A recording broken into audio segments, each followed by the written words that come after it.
वेद सब सत्य विद्याओं का पुस्तक है। वेद का पढ़ना पढ़ाना और सुनना सुनाना सब आर्यों का परम धर्म है। ओम स्तुता मया वरदा वेद माता प्रचोदयन्तां पावमानि द्विजानाम् आयोः प्राणं प्रजां पशुं कीर्तिं द्रविणं ब्रह्मवर्चसं मह्यं दत्त्वा व्रजत ब्रह्मलोकम्। इदानीं वेदपाठो भविष्यति। अद्य ऋग्वेदस्य तृतीयं मण्डलस्य पञ्चपञ्चाशं सूक्तस्य पाठो भविष्यति। पाठमान मंत्रस्य उषसः पूर्वा अधयत् इत्येतानि प्रथमानि पदानि सन्ति। अब वेद पाठ होगा। आज ऋग्वेद के तृतीय मंडल के 55वें सूक्त का पाठ किया जाएगा। पाठ किए जाने वाले मंत्र के उषसः पूर्वा अधयत् ये प्रारंभिक पद हैं।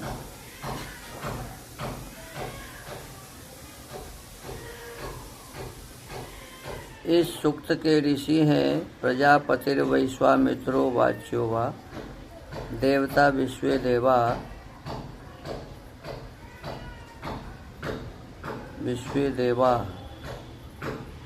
एक उषा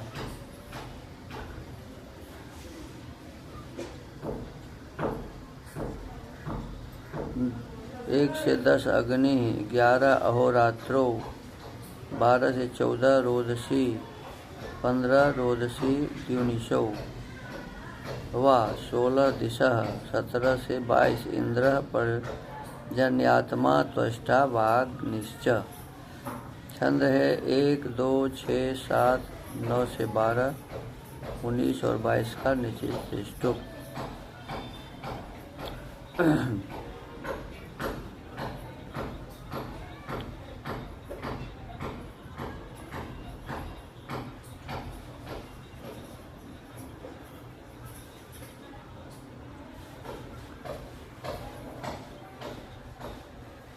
3 का भौरिक पंक्ति है। 4 8 13 16 21 का त्रिष्टुप 5 और 20 का स्वराट पंक्ति। 17 का भौरिक त्रिष्टुप 14 15 18 का विराट त्रिष्टुप। स्वर है 1 2 4 और 6 से 19 21 और 22 का दैवता 3 5 और 20 का पंचमः।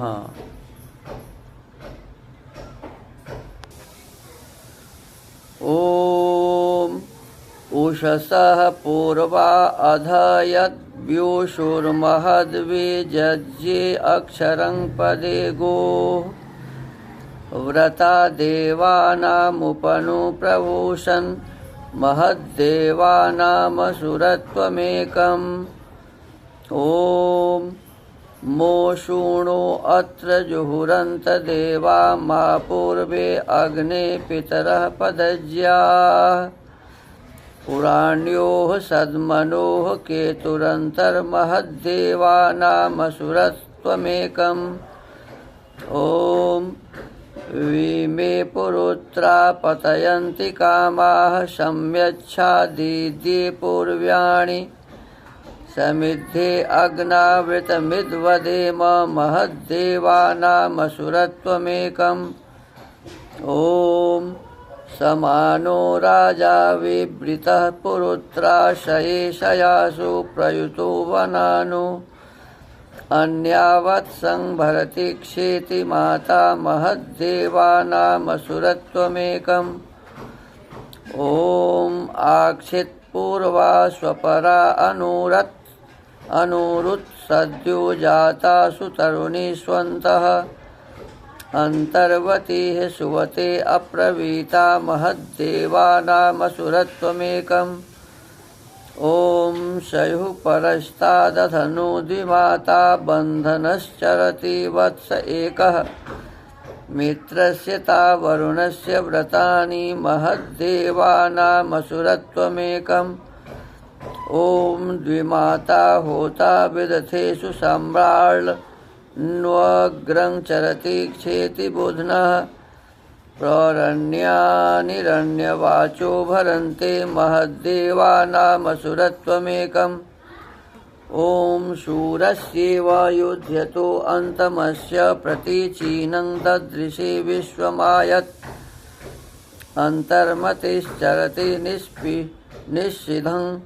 निःसिधं गोर्महद्देवानामसुरत्वमेकम् ॐ निवेवेति पलितो दूत आश्वन्तर्महांश्चरति रोचनेन वपुंषि बिभ्रदविनो विचष्टे महद्देवानामसुरत्वमेकम् ॐ विष्णुर्गोपाः परमं पाति पाथः प्रियाधामान्यमृता दधानः अग्निष्ठा विश्वा भुवनानि वेद महद्देवानामसुरत्वमेकम्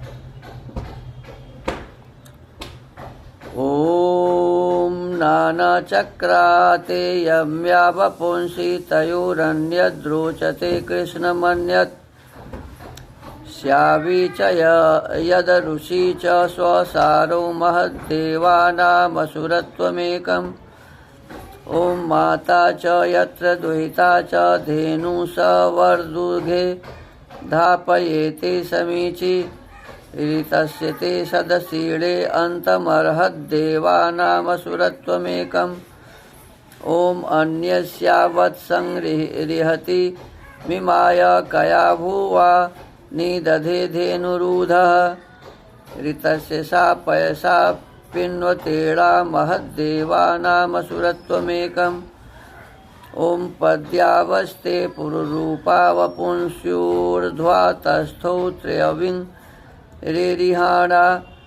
ऋतस्य सद्मविचरामि विद्वान् महद्देवानामसुरत्वमेकम् ॐ पदे इव निहिते दशमे अन्तस्तयोरन्यद् गुह्यमाविरन्यत् सध्रीचीनापथ्या सा विशूचि महद्देवानामसुरत्वमेकम् ॐ आधेनवोधुनयन्तामशिश्वीः सबर्दुघाः शशयापप्रदुग्धाः नव्या युवतयो भवन्तिर्महद्देवानामसुरत्वमेकम् ॐ यदन्यासु वृषभोरुरवीतिषु अन्यस्मिन्यूथे निदधाति रेतः स हि क्षपावान् स भगः स राजा महद्देवानामसुरत्वमेकम् ॐ वीरस्य नु स्वस्व्यञ्जनासः प्रणुवोचाम विदुरस्य देवाः षोडशायुक्ताः पञ्चा वहन्ति महद्देवानामसुरत्वमेकम् ॐ देवस्त्वष्टा सविता विश्वरूपः उपोष प्रजाः पुरुधा जजान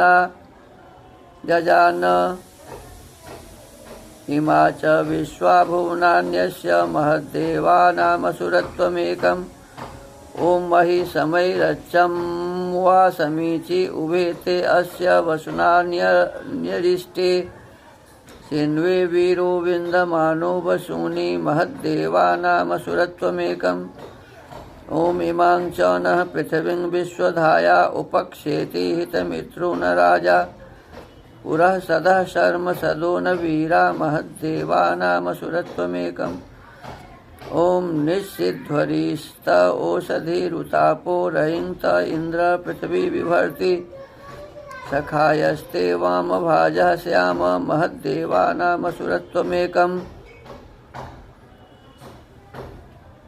इति वेदपाठः। अथ वेदस्वाध्यायः। इदानीं वेदस्वाध्यायो भविष्यति। अद्य यजुर्वेदस्य अष्टमोऽध्यायस्य 33 मन्त्रस्य स्वाध्यायो भविष्यति।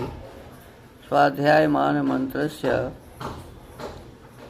अतिष्ठ वृत्रहन् रथं इत्येतानि प्रथमानि पदानि सन्ति। अब वेद पाठ होगा। ऋग्वेद के 8वें यजुर्वेद के 8वें अध्याय के 33वें मंत्र का स्वाध्याय किया जाएगा। स्वाध्याय किए जाने वाले मंत्र के अतिष्ठ वृत्र हनरथं ये प्रारंभिक पद हैं। ओम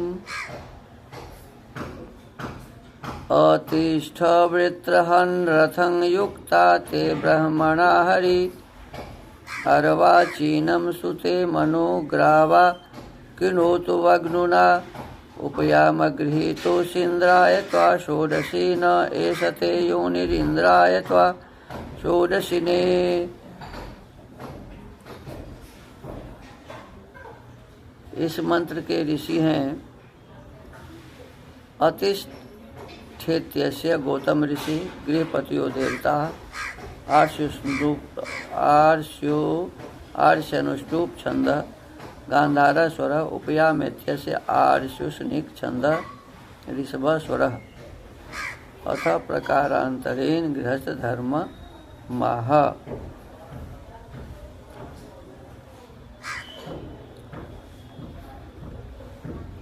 अब प्रकारांतर से गृहस्थ का धर्म अगले मंत्र में कहा है।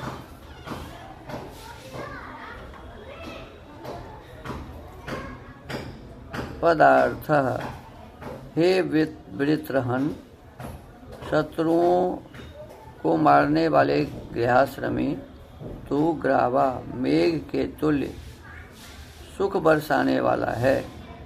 तेरे जिस रमणीय विद्या प्रकाश में गृहाश्रम व रथ में ब्रह्मणा जल व धन से हरि धारण और आकर्षण अर्थात खींचने के समान घोड़े युक्त किए जाते हैं, उस गृहाश्रम करने की अतिष्ठा प्रतिज्ञा कर इस गृहाश्रम में तेरा जो मन अर्वाचीनम मंदपन को पहुँचता है उसको वग्नुना वेदवाणी के से शांत कर, जिससे तू उपयामगृहीतः गृहाश्रम करने की सामग्री ग्रहण किए हुए असि है। इस कारण षोडशिने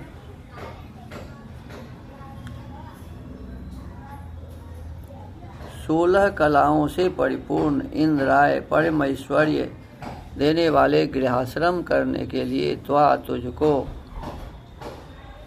उपदेश करता हूँ। इंद्राय परमैश्वर्य के लिए त्वा तुझको उपदेश करता हूँ कि जो ऐसा यह तेरा योनि घर है, इस षोडशी ने 16 कलाओं से परिपूर्ण इंद्राय परमेश्वर्य देने वाले गृहाश्रम करने के लिए त्वा तुझको आज्ञा देता हूँ। भावार्थः गृहाश्रम के अधीन सब आश्रम हैं और वेदोक्त श्रेष्ठ व्यवहार से जिस गृहाश्रम की सेवा की जाए उससे इस लोक और परलोक का सुख होने से परमेश्वर्य पाने के लिए गृहाश्रम ही सेवना उचित है। देखिए 4 आश्रम है, गृहस्थ,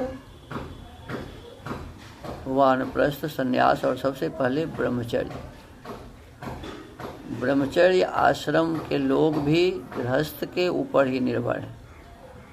वानप्रस्थ और संन्यास में जो लोग हैं वो भी गृहस्थ के ऊपर ही निर्भर है।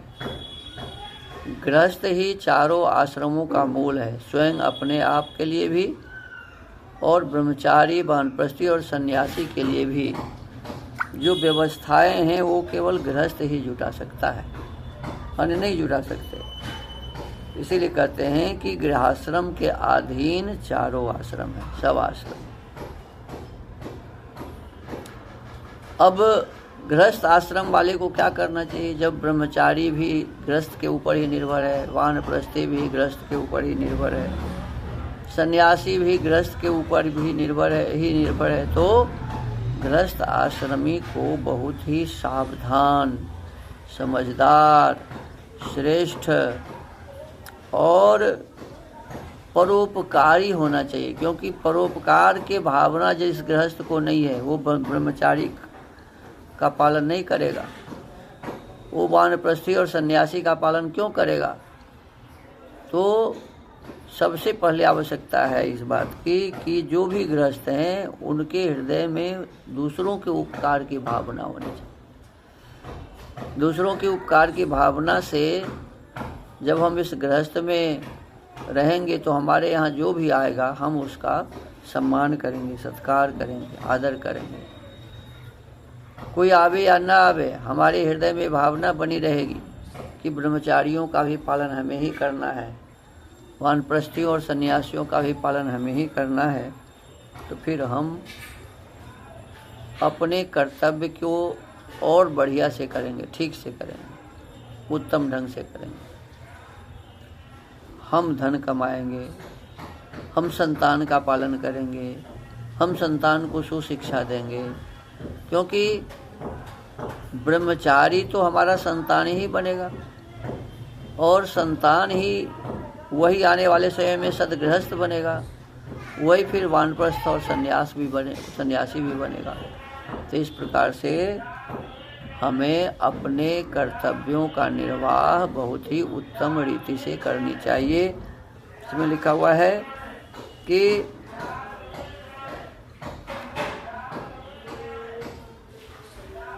परम ऐश्वर्य की प्राप्ति के लिए हमें परम ऐश्वर्य की प्राप्ति करनी चाहिए और उसके लिए वेदों का उपदेश सुनना चाहिए।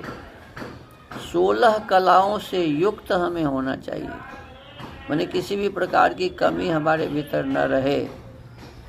गृहस्थ को ही 16 कलाओं से युक्त कहा है। तो सभी प्रकार की कलाएं हम सीखें, वेद आदि शास्त्रों का स्वाध्याय करें और वेदोक्त श्रेष्ठ व्यवहार के माध्यम से हम गृहाश्रम को श्रेष्ठ बनावें और गृहाश्रम के माध्यम से हम ब्रह्मचारी, वानप्रस्थी और सन्यासी का उत्तम ढंग से पालन करें। उन्हें भी हम सन्मार्ग पर चलने के लिए प्रेरित करते रहें। तो इसके लिए हमारे पास ज्ञान विज्ञान भी चाहिए। तो ज्ञान विज्ञान के लिए ही कहा कि पंच महायज्ञ हमें करते रहना चाहिए, नित्य प्रति करना चाहिए गृहस्थों को। पंच महायज्ञ में सबसे पहला महायज्ञ है ब्रह्म महायज्ञ। ईश्वर की स्तुति, प्रार्थना और उपासना, ये संध्या है। फिर वेदों का स्वाध्याय, वेद, उपवेद, वेद के ब्राह्मण ग्रंथ हैं 4 वेद, 4 उपवेद, 4 ब्राह्मण ग्रंथ, 6 वेद के अंग, 6 वेद के उपांग, 11 उपनिषद और भी ऋषि मुनि के द्वारा जो प्रणीत ग्रंथ हैं, उन सबको हमें बार बार पढ़ना चाहिए और उसके माध्यम से अपने इस मानव जीवन को सुंदर बनाना चाहिए, श्रेष्ठ बनाना चाहिए, ऐश्वर्य से युक्त बनाना चाहिए। सब प्रकार के उत्तम व्यवहार स्वयं सीखना चाहिए और दूसरों को सिखाना चाहिए, जिससे हमारा यह समाज सुंदर बनेगा, श्रेष्ठ बनेगा, महान बनेगा। जहाँ का गृहस्थ उत्तम होता है वहाँ के ब्रह्मचारी भी उत्तम होते हैं। गृहस्थ ही तो ब्रह्मचारी को बनाता है, संतान उत्पन्न करता है, उसे सही शिक्षा दे करके सुंदर श्रेष्ठ मानव बनाता है। तो सुंदर श्रेष्ठ ब्रह्मचारी का निर्माण उत्तम गृहस्थ ही कर सकता है और उत्तम गृहस्थ जब अपने जीवन को श्रेष्ठ बनाएगा तो वही श्रेष्ठ व्यक्ति, श्रेष्ठ आत्मा गृहस्थ आने वाले समय में वानप्रस्थ में जाएगा तो वानप्रस्थी बनेंगे। गृहस्थ ही वानप्रस्थी बनता है। ब्रह्मचारी यदि गृहस्थ में नहीं जाता है तो उसको तो अधिकार है कि उत्तम कोटि के ब्रह्मचारी को सीधा सन्यास में जाने का अधिकार है। ब्रह्मचर्य से सीधा सन्यास, वानप्रस्थ में जाने की आवश्यकता नहीं। वानप्रस्थ तो इसलिए होता है कि ब्रह्मचर्य के अवस्था में हम जो कुछ करते हैं, गृहस्थ में आने से उसमें मलिनता आती है, क्योंकि गृहस्थ धर्म के पालन करने में स्वाध्याय आदि के जो विशेष पलायन होता रहता है ब्रह्मचर्य में, वो नहीं हो पाता। तो इसलिए कुछ मलिनता आती है। तो वानप्रस्थ इसीलिए लेते हैं गृहस्थ धर्म के पश्चात, कि गृहस्थ आश्रम के पश्चात, कि वानप्रस्थ में हम पिछले जो हमारे किए हुए पुण्य थे, श्रेष्ठ कार्य थे, उत्तम शिक्षा हमने ग्रहण की थी, उसमें जो कमी आई है उसको फिर सींचना, फिर पठन पाठन करके मेहनत परिश्रम करके उसको श्रेष्ठ बनाना। गृहस्थ आश्रम से वानप्रस्थ में जाने के पश्चात अपने आप को ऐसा बनाना कि हम संन्यास में जाने के योग्य बन जाएं।